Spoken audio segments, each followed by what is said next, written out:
Just in time for the holiday season, the Bean Farm proudly presents a heartwarming story of a boy growing up in a small Oregon logging town. And oh boy, the troubles that surround this young lad. It's up to you to help him spread some Christmas cheer in amongst a delightful cast of his classmates.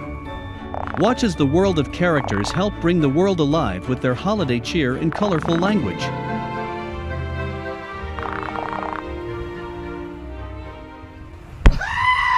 What the heck? Howdy folks, and welcome to Bean Farm Gaming. And this is our review of The Prince of Landis. I'd like to thank the publisher for providing me a review copy of the game prior to its release. It was developed by Lost from It was published by those crafty guys over at Ratalaika. Hear that, Achievement Hunters? This game was released on November 4th to all major consoles for the asking price of $7.99. Before the game starts, we're given a fairly important decision up front. The original game storyboard was written with an extremely colorful and overly aggressive language. It's not anything that anyone in my audience hasn't heard before. It's just the word choice comes laced with deep emotional baggage. It is written to convey an unfiltered and gritty lifestyle and the helpless feeling of being backed in a corner. I chose the unfiltered option for my playthrough. You have been warned. This week's Ratalaika release takes the form of a delightful hand-drawn 80s-style sci-fi inspired pixel art game.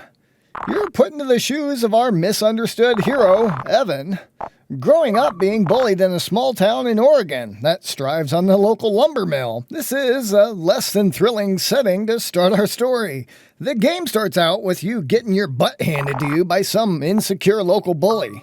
I'm sure glad these kids are figuring out their differences using their fists rather than picking up the life enders. This is my boomstick!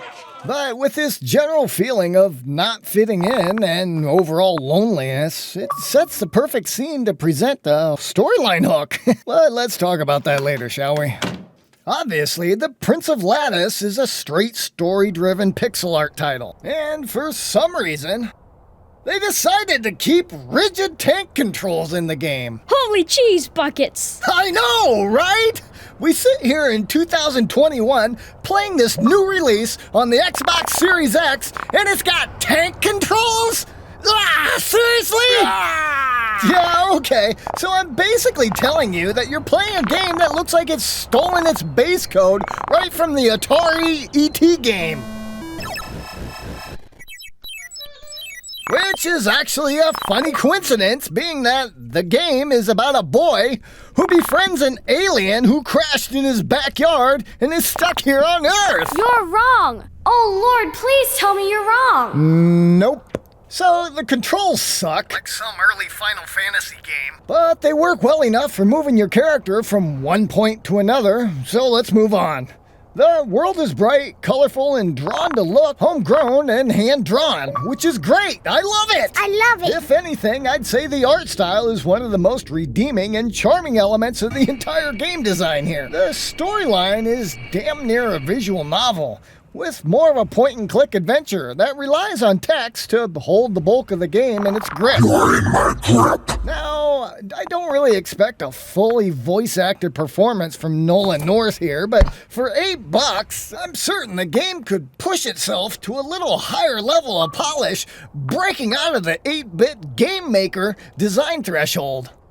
The whole entire gameplay of the game revolves around fetch quests and conversations between you and multiple NPCs in the snowy backwater of Landis, Oregon. And I'm not really sure how many days you could spend walking around this bleak landscape trying to figure out where the next clue is pointing you.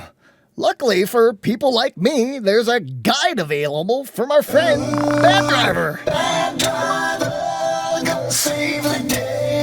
In his guide, he'll walk you through the full completion in just 24 minutes. Without the guide, you'd probably still be here walking around aimlessly, so yeah. I needed it. Now, I know I've had fun bashing the tarnation out of the prince here, but the game isn't really broken or overly bad by any means. It's just, I think it's a bit of a stretch to dump $8 on it. The language and the situational scenes are a bit edgy, which help earn its mature rating. If you were able to pick this one up on sale for $5, it may be a worthwhile prospect, as an interesting enough way to spend an evening. Friday night! But I'm not so sure I'll be returning to the podunk town of Landis. We gave it 2 Beans out of 5. Yeah, well, that wraps up that review right there. Here's some notes I took. Where I put the keys to the truck. So, you know, we make these new review videos every week, so if you're an indie developer or there's something you want to see... Harvest Moon! Besides Harvest Moon, or Call of Pooty, let us know your thoughts and recommendations in the comments down below. Be sure to visit again next week. As we continue to take humorous stabs at some of the industry's new and upcoming titles. Downstairs. Stay safe now. out there. Go, We'll see you next time on The Fog.